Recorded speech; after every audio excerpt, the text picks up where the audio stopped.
Jesus in my heart, God on my side, Urban Camper here. Another episode of Everything Everywhere. Now look, I've been doing research on Ian Carroll and Joe Rogan because Ian Carroll and Joe Rogan, and then he talking about God dang Trump. He's got all these properties that have been involved with a bunch of espionage and things of scrupulous nature. And then Ian Carroll goes on to be like, you can just buy 16-year-olds because Joe Rogan's like, hold on, I want to talk about Epstein. And he's like, we don't need to talk about Epstein. You can buy 16-year-olds everywhere. And then they just don't even talk about it again, which is crazy as shit. But then I was sitting there and I was watching Flagrant and fucking brilliant fucking idiots. I mean, goddamn genius fraggle maggots talking about Marvel should go back and do the same thing over and over and over again, and over and over and over again. And then I'm watching motherfucking Daredevil. Man, that shit is the greatest thing. Murder death scene looked like just like the Game of Thrones, man, shit. And then they got the whole thing. They locked down New York. Marvel killing it. Man, listen. Genius Fraggle Maggots has got a naked tranny werewolf on it and a giant retarded sperm with a mustache. You know what I mean?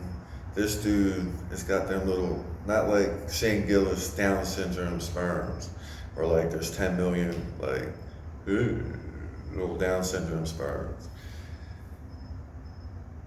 Andrew Schultz has got the he's got those kinds of sperms. So when he says Marvel should go back and do whatever and restart, he's an idiot. And that's why the guy's on Brilliant Idiots. And I've also watched 600 hours of Schultz. 600 hours of Schultz in the past 3 weeks. It's crazy. It's crazy. So then, Kirk Metzger's on Joe Rogan, and he's like, man, he goes, this vote for Trump. He goes, I might regret it if Trump keeps acting like this. Then later on in the pod, he's like, I don't vote. And Rogan's like, yeah, we're authentic. And it's like, no one's authentic. You're all gay, dude. It's just like people who do jiu-jitsu for 6 hours a day. You know what I mean? They're on the gay scale. Like, they have a scale of gay that they're on. Now, granted, a bunch of those faggots probably kick my ass. That's not the point. They're still gay. That's the point. I don't make these rules. Like, you do gay shit. If you wrestle on a mat for 6 hours, 5 days a week with dudes sweating, that's gay. Like, you might not be a fag, but you know what I mean? You might not be a fraggle maggot, but you know what I mean? It's gay. So, all these things being said and all these things being done, I'm doing all this research on Ian Carroll and Joe Rogan and Trump's properties because they was talking about it on the Rogan show. So I'm looking at all this Trump. Trump has a ton of properties. This dude owns all kinds of stuff. Like, it's pretty impressive. He's doing it. Like, and then some of it's his daughter's name. Like, everybody owns something. Like, there's not none of his kids who don't own it. Like, it's wild. So the kids all own stuff.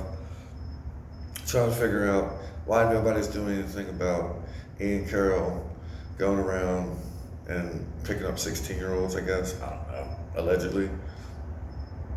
And just a couple weeks ago, so then all this time, Miss Candace Owens has literally freed Harvey Weinstein.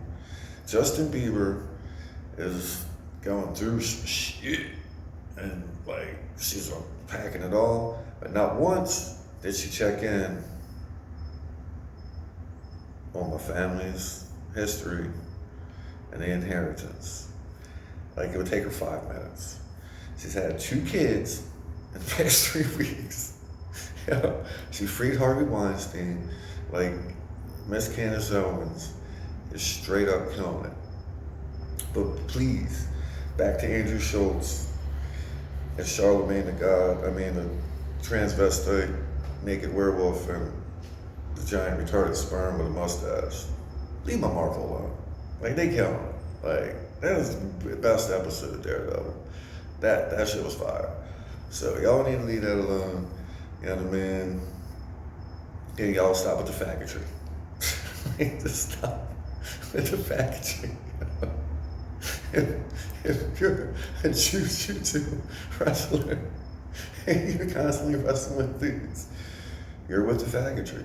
It's not my fault. I didn't do it. You know what I mean? I don't make these rules. This is just the regulations of the world. I have nothing to do with any of it.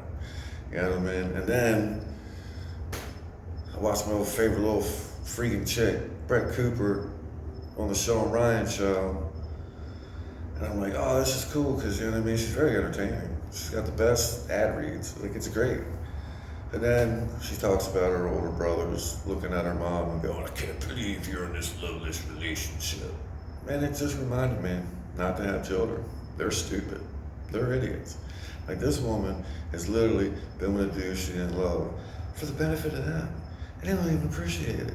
They just give the lady shit. Like, and so I had to turn that off. And that is because I've been watching Sean Ryan for a minute, but this dude is building in this insane studio where he could have took that money, bought an army base, and housed a bunch of veterans, put them to work, could have been get them to make those gummy bears he'd be making and doing all that stuff. But instead, he keeps talking about this grandiose studio that he's making. Like, Mr. Bryan, think about it. Do something better with your money, man. Like, I ain't got no money. You know what I mean? Just Jesus in my heart, God on my side. Like, this is it. You know what I mean? Like, but do something better with your money, Mr. Ryan. Like, you definitely could have bought an army base, housed a shitload of old ex-veterans, and put them to work making gummy bears. Come on, man, get it together. This has been another episode of Everything Everywhere with your friend, the Urban Camper. Jesus in my heart, God on my side. Peace out.